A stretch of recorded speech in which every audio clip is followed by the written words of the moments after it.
Hi boys and girls, this is Mrs. Marthaler. I'm back with another week in social studies. Last week we were thinking about what makes a place special. We talked about the physical and human characteristics of all kinds of places, from the Bahamas to Colorado to New York City. This week we're going to continue that study and we're going to be thinking about what makes your hometown a special place and what makes your neighborhood a special place. Today we're going to first use an article as a review, so I'll read this with you, and then we're going to use this graphic organizer to take some notes on the article, and that's going to help us with our work for this week. So first, let's get out your article. You can follow along while I read. So what makes my neighborhood special? Here you can see a photograph of a fire company, Ellesmere Fire Company. So that's something, a building that makes Ellesmere a special place. Every place has a personality, and just like people, places may have a lot in common, but no two places are exactly alike.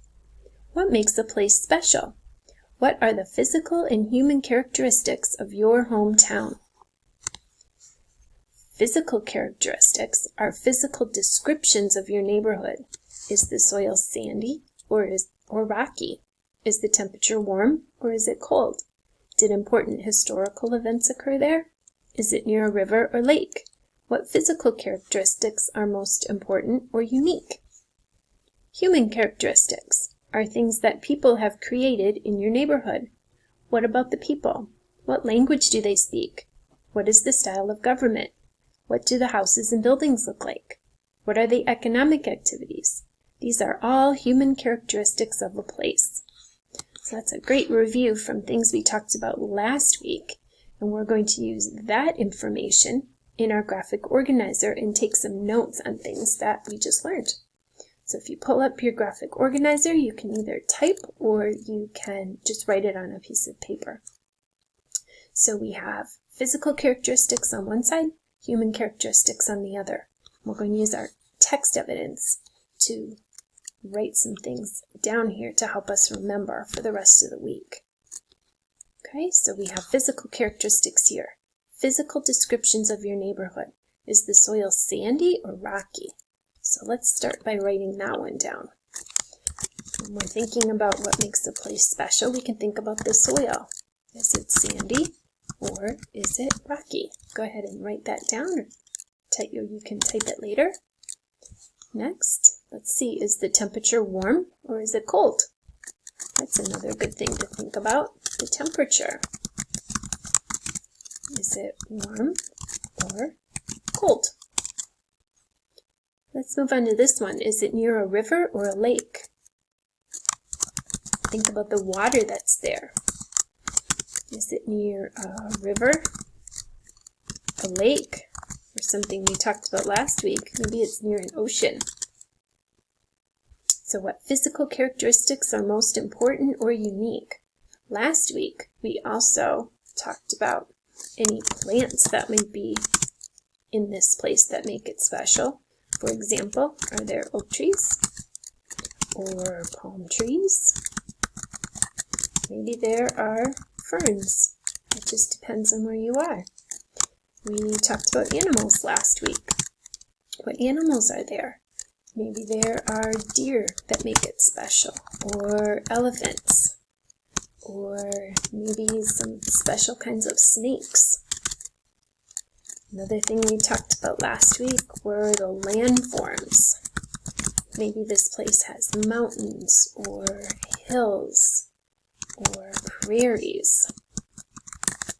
Just depends on where you are. Okay, so that will help us this week. Let's move over to the human characteristics and take some notes from our article.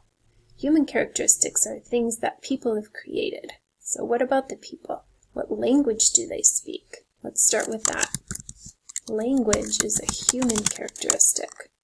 Do they speak English, or maybe Spanish, or maybe German? Just depends. Depends on the place. Back over to our article. What style of government? Government. Do they have a democracy? Democracy is a government by the people. where people can vote and elect their representatives, like we have here in the United States. Or maybe they have a monarchy.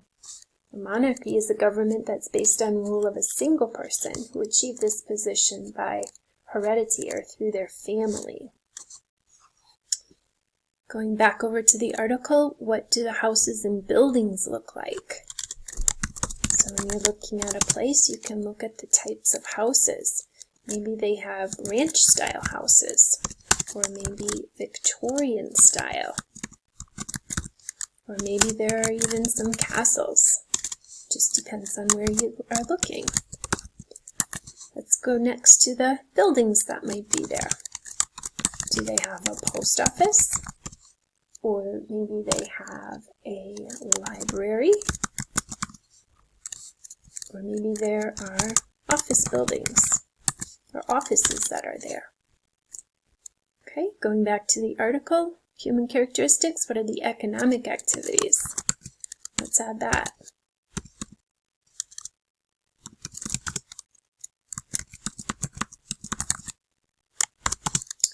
So what are some economic activities? What are some stores? Like maybe Acme or Walgreens or Target. You can think about all the businesses that are there. And last week we also talked about bridges. That's a human characteristic.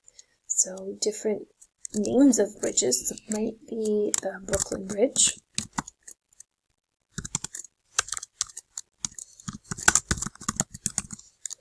or maybe the Golden Gate Bridge,